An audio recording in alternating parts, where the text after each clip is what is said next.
Hello everyone, welcome to b mathematics. इस video में हम दिसंबर 2018 से लीनियर अलजेब्रा के पार्ट बी के जो क्वेश्चंस आए हैं उनके सॉल्यूशन देखेंगे। अगर आपको सॉल्यूशन समझ आए तो प्लीज़ लाइक करें, शेयर करें और चैनल को सब्सक्राइब करें। देखिए first question, consider the subspaces W1 and W2 of R3 given by W1 equal to XYZ belongs to R3 such that X plus Y plus Z equal to 0, W2 equal to XYZ belongs to R3 such that X minus Y plus Z equal to 0.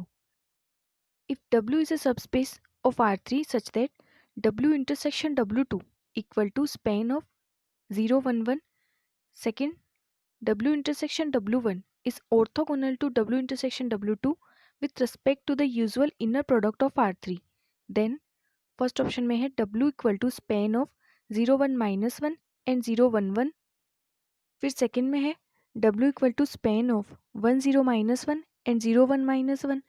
Third में W equal to span of 1 0 minus 1 and 0 1 1। Fourth में है W equal to span of 1 0 minus 1 and 1 0 1। तो इनमें से एक option correct होगा। देखिए कैसे सॉल्व करेंगे। W1 W2 है सबस्पेसेस ऑफ R3। W1 कुछ इस तरह से डिफाइन है x plus y plus z equal to 0 and W2 कुछ इस तरह से डिफाइन है x minus y plus z equal to 0। And हमारे पास ये कंडीशंस दी हुई है W is a subspace of R3 such that W intersection W2 equal to span of 0 1 1 and W intersection W1 is orthogonal to W intersection W2। Then देखिए ये जो first वाली कंडीशन हमें दी हुई है, यहाँ से अगर हम देखें तो हमें क्या दिया हुआ है W intersection W2 equal to span of 0 1 1। इसका मतलब ये जो वेक्टर 0 1 1 है ये W इंटरसेक्शन W2 में है। अगर ऑप्शन सेकंड और फोर्थ को देखें तो 0 1 1 इन दोनों ऑप्शन में ही नहीं है, तो ये दोनों ऑप्शन तो इनकरेक्ट हो जाएंगे। अब हमारे पास ऑप्शन फर्स्ट एंड थर्ड है, इनको चेक करते हैं। तो देखिए हमारे पास सेकंड कंडीशन दी हुई है W intersection W1 is orthogonal to W intersection W2। ठीक है, तो हम क्या करते हैं यहाँ से एक वेक्टर लेके चलते हैं XYZ जो हम लेके चलते हैं W इंटरसेक्शन W1 में, और W इंटरसेक्शन W2 में हमारे पास क्या है 0 1 1। तो अगर W इंटरसेक्शन W1 इसके ऑर्थोगोनल हुआ W इंटरसेक्शन W2 के, तो यहाँ से इनका जो इनर प्रोडक्ट होगा वो 0 के इक्वल होगा। तो यहाँ से हम क्या लिख सकते हैं inner product of XYZ dot 0 1 1 equal to 0। तो यहाँ से हमें क्या मिल गया, इनको सॉल्व करेंगे तो y plus z equal to 0। अब ऑप्शन फर्स्ट एंड थर्ड में चेक करते हैं y plus z equal to 0 किसके लिए आ रहा है। देखिए फर्स्ट में है 0 1 माइनस 1, यहाँ पे y की वैल्यू 1 एंड z की वैल्यू माइनस 1, तो y plus z equal to 0 आ गया। थर्ड ऑप्शन में है y की वैल्यू 1, y की वैल्यू 0 एंड z की वैल्यू माइनस 1, तो यहाँ से तो माइनस 1 आया, ये तो 0 के इक्वल नहीं है। देन थर्ड ऑप्शन इनकरेक्ट हो जाएगा एंड फर्स्ट यहाँ से करेक्ट हो जाएगा। नेक्स्ट क्वेश्चन देखिए, let c equal to 1 2 and 2 1 b a basis of R2 and t such that R2 to R2 be defined by txy equal to x plus y x minus 2y. If tc represent the matrix of t with respect to the basis c, then which of the following is true? हमारे पास ये चार option दिए हुए हैं, इनमें से TC की वैल्यू कौन सी होगी, जो मैट्रिक्स बनेगी वो इनमें से कौन सी होगी। टीसी क्या है, मैट्रिक्स है टी के लिए with respect to the basis C. ये जो हमारे पास बेसिस दिया हुआ है इसके रेस्पेक्ट में इस ट्रांसफॉर्मेशन से जो मैट्रिक्स बनेगी हमें उसके बारे में बताना है, वो इनमें से कौन सी होगी। तो देखिए इसका सॉल्यूशन, देखिए टी एक्स वाई, ये हमारे पास जो टी ट्रांसफॉर्मेशन दिया हुआ है R2 एक मैप है। टी एक्स वाई किस तरह से डिफाइन है, ये t x y equal to x plus y x minus 2y and basis है हमारे पास 1 2 2 1। तो पहले हम क्या करते हैं बेसिस से ये लेके चलते हैं, तो हमारे पास T12 वो किसके इक्वल आ जाएगा, यहाँ पे रखेंगे x की जगह 1 y की जगह 2, तो हमें क्या मिलेगा 1 प्लस 2 एंड यहाँ पे 1 माइनस 4, तो हमें क्या मिलेगा T12 इक्वल टू 3 माइनस 3। ठीक है, कुछ इस तरह से। तो हमें जब बेसिस से हम ये लेके चले तो हमें T12 इक्वल टू मिला 3 माइनस 3, बेसिस की फॉर्म में इस तरह से लिख दिया। तो अब इसको सॉल्व करेंगे यहाँ से, तो हमें क्या मिलेगा, देखो a plus 2b equal to 3। ठीक है, फिर 2a plus b equal to minus 3, 2a plus b equal to minus 3, ये हमारे पास एक इक्वेशन आ गई। फिर इसी तरह से बेसिस में से ये वाला वेक्टर लेके चलेंगे तो T21 वो क्या आएगा हमारे पास, यहाँ पे x की जगह 2 रखेंगे y की जगह 1 रखेंगे, तो हमारे पास क्या आएगा 2 प्लस 1 और फिर यहाँ से 2 माइनस 2, तो ये आ जाएगा 3 0। T21 इसकी वैल्यू आ गई हमारे पास 30। इसे बेसिस की फॉर्म में लिखेंगे तो a into 1 2 plus B into 2 1। इसको सॉल्व करेंगे तो यहाँ से a plus 2b equal to 3, a plus 2b equal to 3 and यहाँ से 2a plus b equal to 0। तो ये आ गया 2a plus b equal to 0। ठीक है, अब देखिए हमारे पास ये जो फर्स्ट कंडीशन है, यहाँ से इन दोनों इक्वेशन को सॉल्व करके हम a और b की वैल्यू फाइंड कर लेंगे। तो a की वैल्यू आ जाएगी हमारे पास -3, b की वैल्यू आ जाएगी 3, तो वेक्टर आ जाएगा -3 3। इसी तरह से ये सेकंड कंडीशन से a और b की वैल्यू फाइंड कर लेंगे इन दोनों इक्वेशन को सॉल्व करके। तो हमारे पास a की वैल्यू आ जाएगी -1, b की वैल्यू आ जाएगी 2, तो वेक्टर क्या आ जाएगा हमारे पास -1 2। तो यहाँ से मैट्रिक्स बन जाएगी ये फर्स्ट वाला वेक्टर, ये फर्स्ट वाला वेक्टर, ये सेकंड वाला वेक्टर, यहाँ पे रख देंगे ऐसे। तो हमारे पास टी सी वो मैट्रिक्स आ जाएगी -3 -1 3 2। ऑप्शन देख लेते हैं, ऑप्शन थर्ड में यही मैट्रिक्स है -3 -1 3 2। तो यहाँ से हमारा ऑप्शन थर्ड करेक्ट हो जाएगा एंड बाकी के तीनों इनकरेक्ट हो जाएंगे। नेक्स्ट क्वेश्चन देखिए, let W1 equal to u v डब्ल्यू x belongs to R4 such that u plus v plus डब्ल्यू equal to 0, 2v plus x equal to 0, 2u plus 2w minus x equal to 0 and W2 equal to u v डब्ल्यू x belongs to R4 such that u plus w plus x equal to 0 and u plus w minus 2x equal to 0, v minus x equal to 0। Then which of the following is true? First में है dimension of W1 equal to 1, second dimension of W2 equal to 2, third में है dimension of W1 intersection W2 equal to 1 and fourth में है dimension of W1 plus W2 equal to 3। तो हमें इनकी dimension find करनी है। देखिए कैसे सॉल्व करेंगे।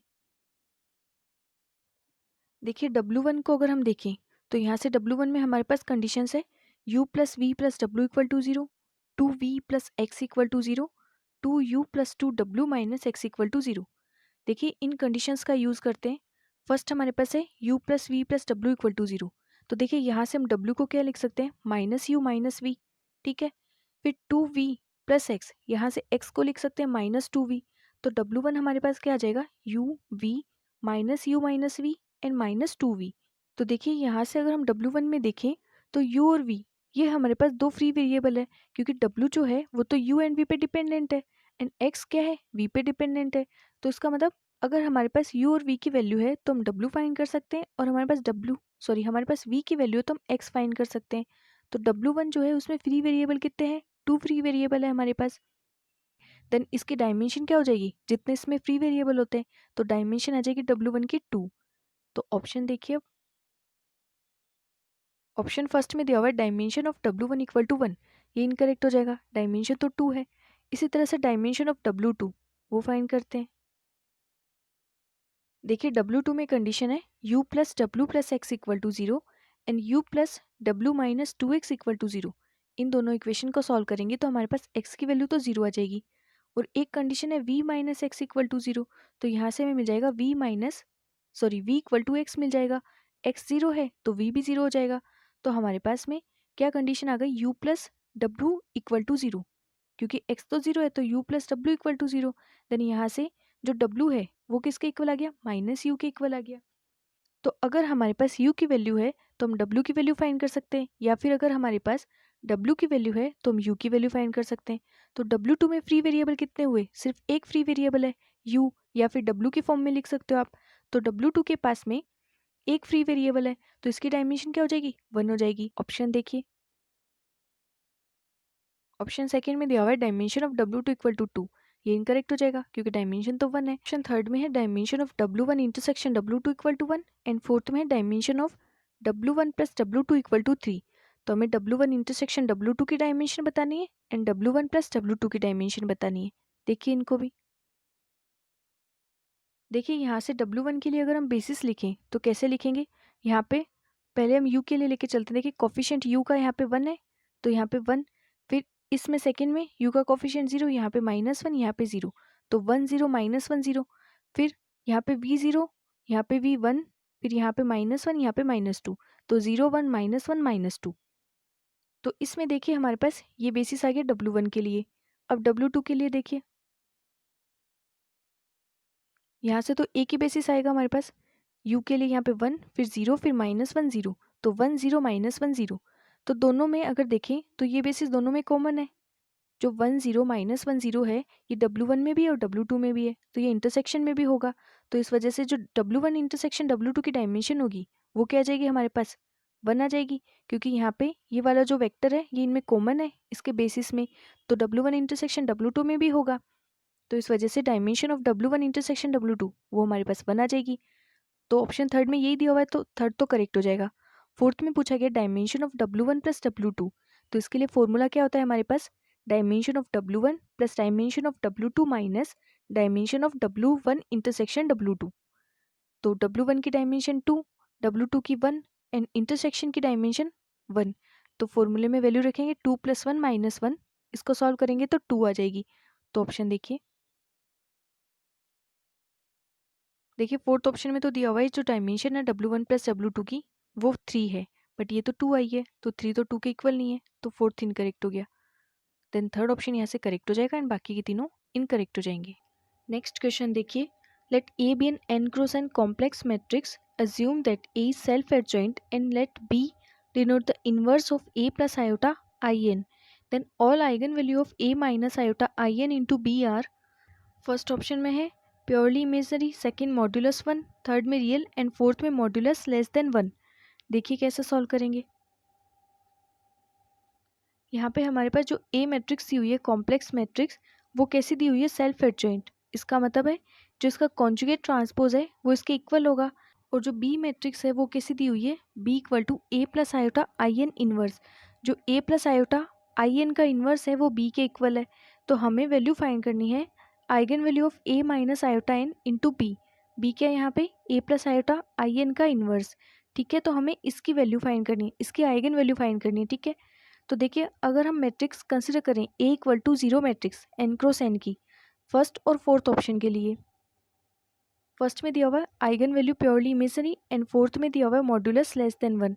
इन दोनों के लिए अगर हम एक मैट्रिक्स कंसिडर करें यहाँ पे 0 मैट्रिक्स एन क्रॉस एन की, then A minus iota I N into B. B क्या है हमारे पास, A plus iota I N inverse.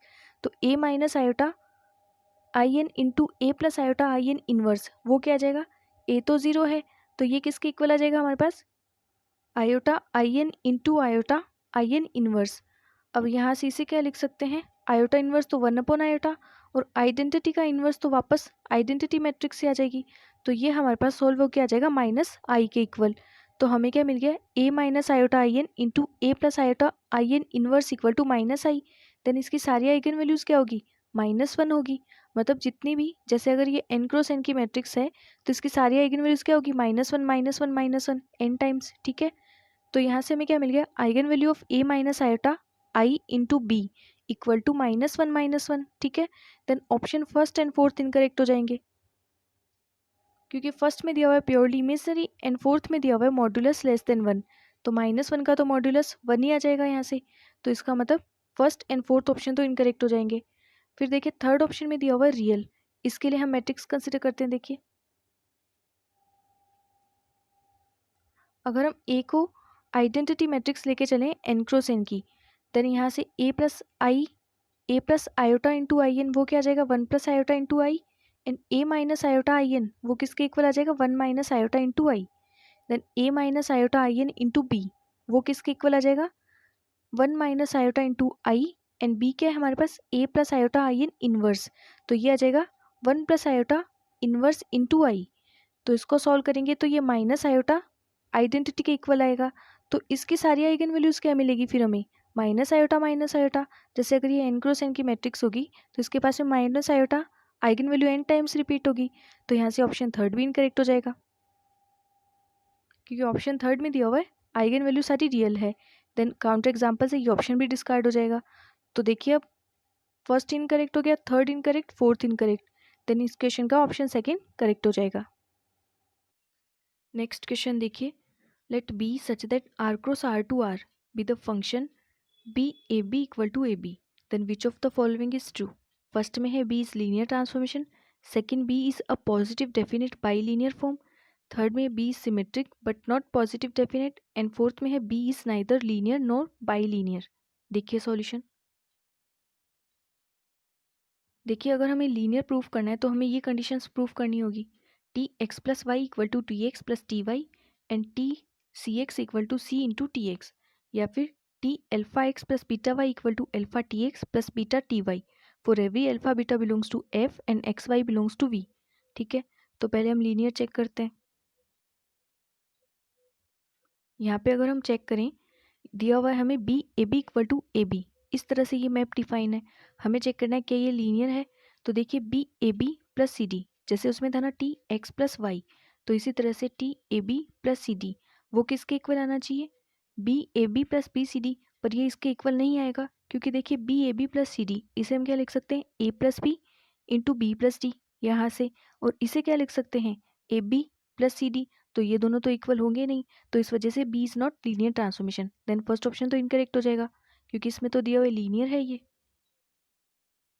तो ये लीनियर ट्रांसफॉर्मेशन नहीं है। देन फर्स्ट ऑप्शन इनकरेक्ट हो जाएगा। फिर देखिए सेकंड थर्ड फोर्थ, इनमें हमें क्या पूछा गया है, बी बाईलीनियर होगा कि नहीं होगा, सिमेट्रिक होगा कि नहीं होगा, या फिर पॉजिटिव डेफिनेट बाईलीनियर फॉर्म होगा कि नहीं होगा। तो इनको भी चेक करते हैं। देखिए बाईलीनियर के लिए हमें ये कंडीशंस प्रूफ करनी होगी, F alpha U plus beta V W equal to alpha F U W plus beta F V W, and second F U alpha V plus beta W equal to alpha F U V plus beta F U W. ठीक है, तो bilinear check करते हैं। तो यहाँ पे हम first condition check करते हैं, B alpha A plus beta B सी। अब देखो ये किसके इक्वल आ जाएगा, क्योंकि हमारे पास बी ए बी वो किसके इक्वल दिया हुआ है, ए बी के इक्वल। तो यहाँ से B alpha A plus beta B C वो किसके इक्वल आ जाएगा, alpha A plus beta B into C, और इसे हम क्या लिख सकते हैं, alpha A C plus beta B C, या फिर अल्फा बी ए सी, क्योंकि बी ए सी ये किसके इक्वल आ जाएगा, ए सी के इक्वल। तो यहाँ से हम लिख सकते हैं इसे alpha B A C plus beta B B C. तो फर्स्ट कंडीशन तो सेटिस्फाई हो गई। फिर सेकेंड वाली कंडीशन बी ए अल्फा बी प्लस बीटा सी, इसे भी चेक करते हैं हम। तो इसे हम क्या लिख सकते हैं, A into alpha B plus beta C, और इसको ओपन करके लिखेंगे तो alpha A B plus beta A C. फिर यहाँ से ए बी को क्या लिख सकते हैं, बी ए बी, और यहाँ से ए सी को लिख सकते हैं बी ए सी। तो ये सेकेंड कंडीशन भी सेटिस्फाई हो गई जो हमने यहाँ पे देखी थी। ये दोनों कंडीशन सेटिस्फाई हो रही है, तो इस वजह से बी कैसा होगा, बाईलीनियर होगा। एंड फोर्थ ऑप्शन में ये दिया हुआ है बाईलीनियर नहीं है। देखिए फोर्थ में दिया हुआ बाईलीनियर नहीं है, देन फोर्थ ऑप्शन इनकरेक्ट हो गया। अब हमें बी को चेक करना है, पॉजिटिव डेफिनेट बाईलीनियर फॉर्म है या फिर नहीं है, और सिमेट्रिक है कि नहीं है। तो देखो सिमेट्रिक तो ये है, क्योंकि यहाँ पे बी ए बी क्या दिया हुआ है हमें, ए इंटू बी, इससे हम बी इंटू ए भी लिख सकते हैं। तो बी ए को हम क्या लिख सकते हैं, बी बी ए, इस तरह से लिख सकते हैं। तो ये सिमेट्रिक तो है। ठीक है, अब हमें इसको positive definite bilinear form check करना है। देखिए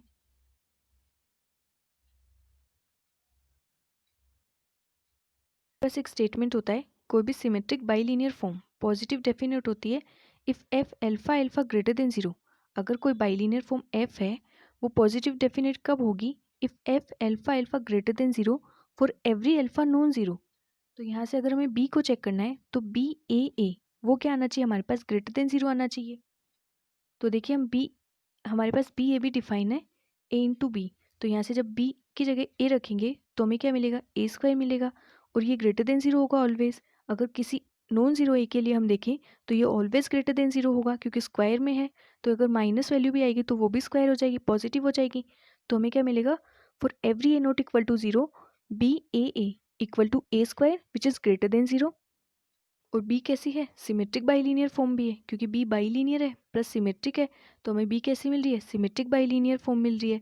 एंड प्लस ये वाली कंडीशन भी सेटिस्फाई हो रही है, तो हमें क्या मिल गया, B is positive definite. Then option देखिए,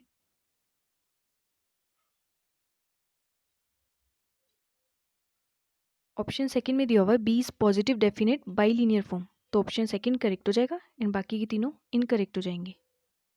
नेक्स्ट क्वेश्चन देखिए, let u1 u2 up to un be an orthonormal basis of cn as column vectors, let m equal to u1 u2 up to uk and n equal to uk plus 1 up to un, and p be the diagonal k cross k matrix with diagonal entries alpha 1 alpha 2 up to alpha k belongs to R, then which of the following is true?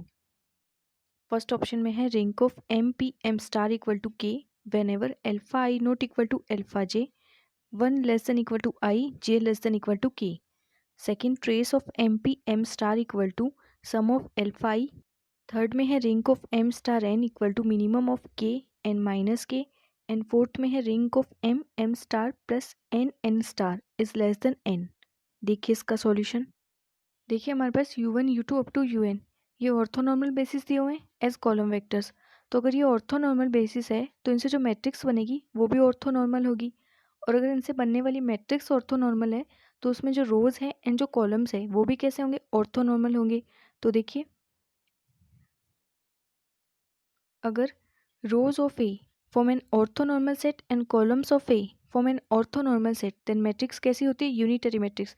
ये जो statement होते हैं ये equivalent होते हैं। तो अगर इसकी रो भी ऑर्थोनॉर्मल है, कॉलम भी ऑर्थोनॉर्मल है, तो इनसे जो बनने वाली मैट्रिक्स होगी वो यूनिटरी होगी। यूनिटरी का मतलब A star equal to identity या फिर A star A equal to identity. ठीक है, तो देखिए फोर्थ ऑप्शन में हमारे पास रिंग पूछी गई है M M star plus N N star. तो यहाँ से हम एम एम स्टार को क्या लिख सकते हैं, क्योंकि एम भी क्या होंगे फिर columns of M are orthonormal vector, क्योंकि ये जो एम लिए हुए हैं ये इसी में से लिए हुए हैं ऑर्थोनॉर्मल बेसिस में से। ठीक है, तो एम एम स्टार हमारे पास मैट्रिक्स होगी आइडेंटिटी के क्रॉस के की। इसी तरह से एन एन स्टार वो हमारे पास मैट्रिक्स होगी identity N minus K cross N minus K. तो यहाँ से हम लिख सकते हैं M M star plus N N star equal to identity K cross K plus identity N minus K cross N minus K. तो यहाँ से हमें ring of M M star plus N N star वो किसके equal मिल जाएगी, N के equal. ठीक है, तो ये तो हमारे पास एन के इक्वल आ गई। एंड फोर्थ ऑप्शन में देखिए क्या दिया हुआ है, फोर्थ ऑप्शन में दिया हुआ है ring of M M star plus N N star less than N, but ये तो हमें एन के इक्वल मिली, देन ये ऑप्शन इनकरेक्ट हो जाएगा। थर्ड में देखिए ring of M star N equal to minimum of K N minus K, इसको भी देखते हैं। देखिए हमें पता है ring of A B is less than equal to ring of A ring of B. तो यहाँ से rank of M star N उसे हम क्या लिख सकते हैं, less than equal to minimum of rank of M star rank of N. M star की रिंग के इक्वल आएगी, क्योंकि हमें पता है all the columns of M and N are L I, then rank of M star equal to K and rank of N equal to N minus K. तो यहाँ से हमें ring of M star N क्या मिल गई, less than equal to minimum of K N minus K. Then option third भी incorrect हो जाएगा, क्योंकि देखिए ऑप्शन थर्ड में दिया हुआ है ring of M star N equal to minimum of K N minus K equal to दिया हुआ है, बट हमें तो लेस देन इक्वल टू की कंडीशन मिली है। देन ऑप्शन थर्ड इनकरेक्ट हो जाएगा। फिर फर्स्ट में दिया हुआ है ring of M P M star equal to K whenever alpha E not equal to alpha J one less than equal to I J less than equal to K. इसको भी देखिए,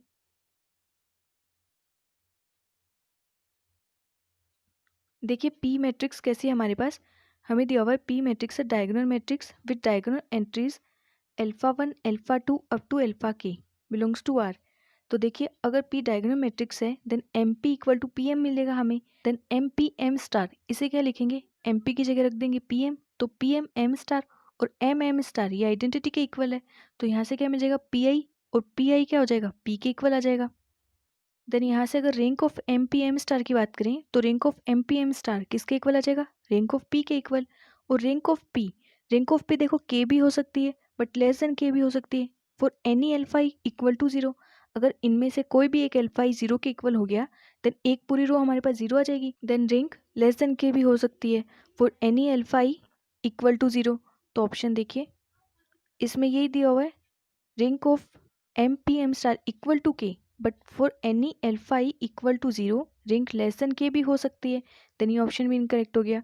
अब देखिए first incorrect, third incorrect, fourth incorrect, then second ही correct होगा। और second में क्या दिया हुआ है, trace of M P M star equal to sum of alpha E. तो ये ऑप्शन करेक्ट हो जाएगा क्योंकि ट्रेस किसके इक्वल आएगी, ट्रेस ऑफ पी के इक्वल। और पी के हमारे पास डायगोनल मैट्रिक्स है with entries, diagonal entries alpha one alpha two up to alpha K. तो इसकी ट्रेस क्या आएगी, डायगोनल के एलिमेंट्स का सम। तो यही तो आएगा sum of I equal to one to K alpha I. Then यहाँ से सेकंड ऑप्शन इसका करेक्ट हो जाएगा एंड बाकी की तीनों इनकरेक्ट हो जाएंगे।